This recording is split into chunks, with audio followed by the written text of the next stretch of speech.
الحمدللہ، مقام توبہ پہلا مقام بھی ہے، درمیانی بھی اور آخری بھی۔ راہ حق کا سالک کبھی اس مقام سے جدا نہیں ہو سکتا۔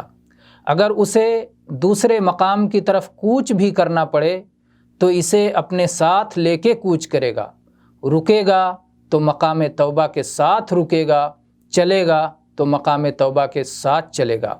توبہ ایک بندے کا آغاز بھی ہے اور انجام بھی۔ خاتمے کے وقت توبہ انتہائی ضروری ہے، جیسا کہ ابتدا میں ضروری ہے۔ اللہ تعالیٰ کا ارشاد ہے وَتُوبُوا إِلَى اللَّهِ جَمِيعًا أَيُّهَا الْمُؤْمِنُونَ لَعَلَّكُمْ تُفْلِحُونَ، سورہ نور آیت نمبر 31۔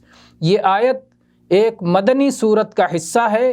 اس میں اللہ تعالیٰ نے اہل ایمان میں افضل ترین لوگوں یعنی صحابہ کرام رضی اللہ عنہم کو مخاطب کر کے فرمایا ہے کہ اللہ سے توبہ کریں، اپنے ایمان کے بعد، اپنے صبر کے بعد، اپنی ہجرت کے بعد، اپنے جہاد کے بعد۔ کامیابی کو اللہ تعالیٰ نے توبہ کے ساتھ معلق کیا ہے، اور لعل حرف ترجی کا استعمال کیا ہے۔ اس میں اس بات کا اعلان ہے کہ اگر تم توبہ کرو گے تو فلاح کی امید رکھ سکتے ہو۔ فلاح کی امید توبہ کرنے والے ہی رکھ سکتے ہیں۔ اللہ تعالیٰ ہمیں توبہ کرنے والوں میں سے بنائے۔